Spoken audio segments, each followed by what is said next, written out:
E a guerra no Oriente Médio já provocou um grande impacto no campo. O aumento no preço do diesel, dos fretes e dos fertilizantes mexem com o dia a dia dos produtores. E isso tudo, é claro, acaba se refletindo também na mesa do consumidor, na forma de aumento de preços dos alimentos. Nós vamos conversar agora sobre a intensidade desse impacto com Edival Portillo, que é presidente da Associação Pro Desenvolvimento Industrial do Estado de Goiás. Muito bom dia para o senhor, seja bem-vindo aqui ao Real Time. Bom dia, Soraya, bom dia a todos que estão nos assistindo nesse momento.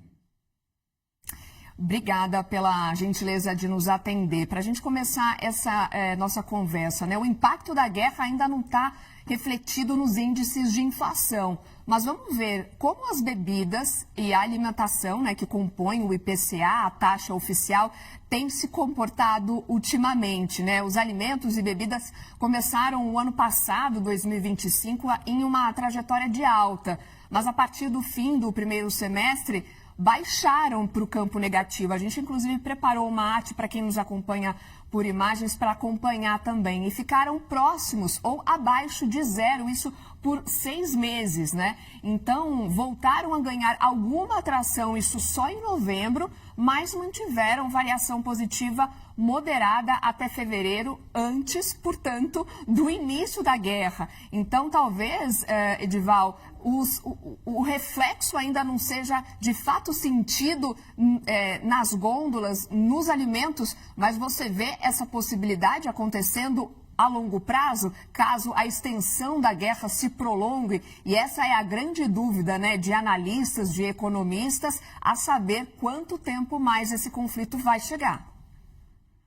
Soraya, a nossa preocupação é essa, né? Realmente, a guerra a gente não sabe quando vai amenizar, quando vai terminar, e o impacto já na logística, né, de produção de alimentos, dado a grande produção que nós tivemos esse ano, tanto aqui no Cerrado e algumas regiões também da região sul, nós tivemos um recorde de safra. Então, a inflação não ocorreu, até arrefeceu um pouco os valores dos alimentos.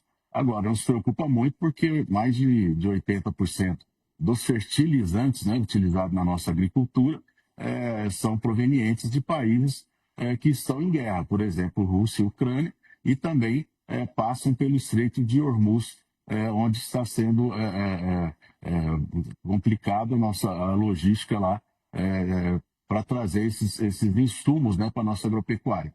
E isso que a gente tem discutido, né? Alguns aspectos aí do impacto do diesel, que é a nossa grande matriz de combustíveis que roda o país, nós estamos trabalhando para estimular o governo a aumentar a mistura, por exemplo, do nosso biodiesel para B17, ou seja, 17% na mistura do diesel.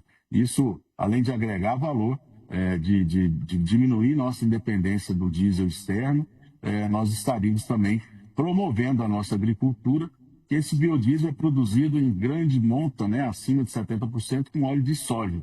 E a soja não utiliza, por exemplo, a ureia na sua produção, além de ser parte desses produtos adquiridos da agricultura familiar. Então, seria um movimento, né, do governo, junto com todos os estados que produzem o biodiesel, muito interessante nesse momento de guerra, porque a gente não tem uma expectativa de término dessa guerra, apesar de várias ilações e comentários aí que a gente ouve. Vocês chegam já a projetar um cenário um pouco mais desafiador, pensando até num extremo de desabastecimento de alimentos, porque a gente sabe que o cenário que o agro está passando é de fato sensível, né? Principalmente, como o senhor estava dizendo, o diesel, os fertilizantes, né? A alta aí dos combustíveis, afetando de repente até a produção mundial de alimentos. A longo prazo, pensando se de fato esse conflito se estender muito, pode afetar as safras? Olha, sem dúvida alguma, nós temos 3 nutrientes, que é o nitrogênio, fósforo e potássio, que são extremamente necessários na nossa agricultura, entre outros, mas esses macronutrientes são os que mais precisam de volume para ser aplicado. E a gente já tem um certo movimento, principalmente aqui no Cerrado, de uma agricultura tropical regenerativa, mas ela ainda ocupa uma área ainda pequena comparada à agricultura convencional. Essa independência já estava acontecendo com esse desenvolvimento da agricultura regenerativa, mas ainda não estamos no estágio de poder substituir totalmente os adubos químicos, os fertilizantes químicos, por práticas mais orgânicas, vamos dizer assim. Então, realmente, o impacto na produção de alimento pode acontecer, deve acontecer, e aqueles países que importam muito alimento, o Brasil ainda tem essa condição de ser um grande produtor e exportador de alimentos, mas países que estão precisando já, como o Sudão, ter que dar um giro em toda a África, né, para ser atendido pelo Mediterrâneo em alimentos, com esse canal de Hormuz fechado, por exemplo, um incremento, né, e uma possibilidade de faltar suprimento de alimentos para alguns países em várias regiões do mundo. Goiás se consolidou como uma potência agropecuária, lembrando, né, da produção recorde de mais de 37 milhões de toneladas de grãos, isso na safra 2024-2025. Como a indústria do agro do estado está enfrentando esses primeiros efeitos aí da guerra? Olha, nosso parque industrial já é bastante consolidado, apesar de jovem, né? Nós agregamos muito valor e geramos milhares de empregos, milhões de empregos em Goiás a partir da produção de alimentos e de biocombustíveis, né? Importante frisar, somos o terceiro maior produtor de grãos e segundo maior produtor de biocombustíveis de etanol e o quarto, entre terceiro e quarto, de biodiesel. Ou seja, para nós a demanda tem aumentado, só que o exemplo que eu quero dar utilizando a soja e o biodiesel. Você, quando esmaga a soja, 80% se transforma em farelo. O que te limita o esmagamento, e esse farelo de soja vai para a alimentação de animais, né? Produzir proteínas animais, aves, suínos, ovos, leites, bovino de corte e assim por diante. O que limita é o que fazer com o óleo de soja, né? Nós temos um excedente de produção de óleo e estamos com um parque fabril de biodiesel com uma significativa ociosidade. Ou seja, é importante que o governo federal, a ANP, Ministério de Minas e Energia, se atente e converse com os estados produtores, basicamente 4 estados, não em detrimento aos demais, mas 4 estados, que é Rio Grande do Sul, Paraná, Mato Grosso e Goiás, produzem mais de 60% do nosso biodiesel. Ou seja, é o momento de conversar, sentar na mesa e tomar decisões estratégicas, porque não temos aí a bola de cristal para saber quando é que termina essa guerra. Então, são necessárias ações, iniciativas pragmáticas, práticas e às vezes audaciosas, né, por parte do setor público e também do setor privado, para que a gente se defenda dessa situação e continuemos produzindo alimentos, tanto para nós brasileiros, como para todos os outros países que nós somos exportadores.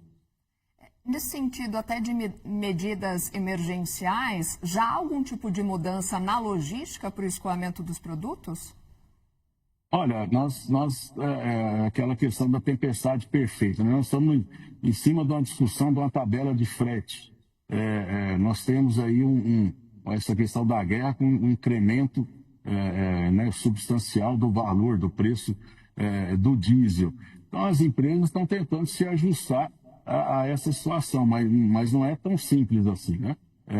Utilizar modais ferroviários, que são mais econômicos, mas são para grandes cargas. As cargas já industrializadas precisam chegar até a porta do mercado, da padaria e assim por diante, dos restaurantes. Então, é realmente um momento que desafia muito a cadeia produtiva de alimentos e que a gente precisa estar realmente alinhado, né, alinhavado estrategicamente com o governo federal e os governos estaduais. Nós aqui em Goiás estamos, através do nosso governador, solicitando via ofício ao Ministério das Minas e Energias e à ANP, Agência Nacional de Petróleo, para que se incremente os 2 pontos percentuais de biodiesel na mistura com diesel, passando para o B17, como uma das medidas paliativas, entre várias outras, né, que a gente deveria, inclusive, aumentar também o etanol na gasolina para poder reduzir o consumo de gasolina, que é um derivado de petróleo.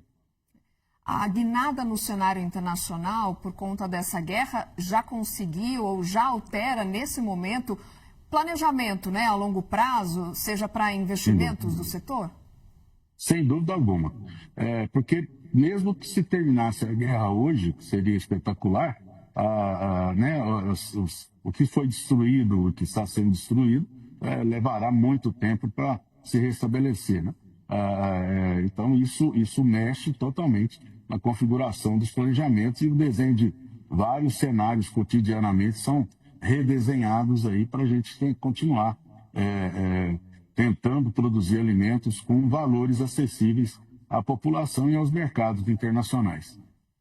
Agora, eu estava aqui olhando para a gente relembrar um pouco, porque o governo, de acordo com o Ministério da Fazenda, anunciou, até quase que tentando anunciar esse cenário pior a longo prazo, né? Aquela proposta de subvenção em relação ao diesel, né, que foi anunciado ontem pelo Ministério da Fazenda. Como que o senhor está avaliando essas medidas que o governo tem feito? E até você tocou sobre a ANP. O senhor acha que esse tipo de medida deveria vir através do governo ou da ANP? Olha, eu vejo que medidas dessa natureza se diluem numa formação de preço de mercado que está variando, né, muito agora nesse momento, e que não vai chegar na ponta, não vai resolver a situação. Eu entendo que substituição de combustíveis derivados de fósseis, né, por biocombustíveis, sim, podem alcançar um equilíbrio no valor final na bomba, lá onde o consumidor e os transportadores adquirem seu combustível. Então, eu entendo que partir para subvenção econômica de maneira geral, esse recurso ele poderá se perder e se diluir aí, sem alcançar os objetivos que se propõe. É melhor o governo sentar à mesa com as associações, as entidades que produzem biocombustíveis, e estabelecer estratégias de acordo com o andamento aí da guerra e os desdobramentos que ela já tem trazido.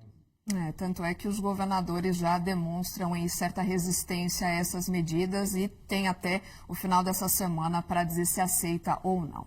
Conversamos com o Edival Portilho, presidente da Associação Pro Desenvolvimento Industrial do Estado de Goiás, a quem eu agradeço mais uma vez a gentileza da participação. Um bom dia para o senhor, até uma próxima. Até uma próxima, muito obrigado. Obrigada.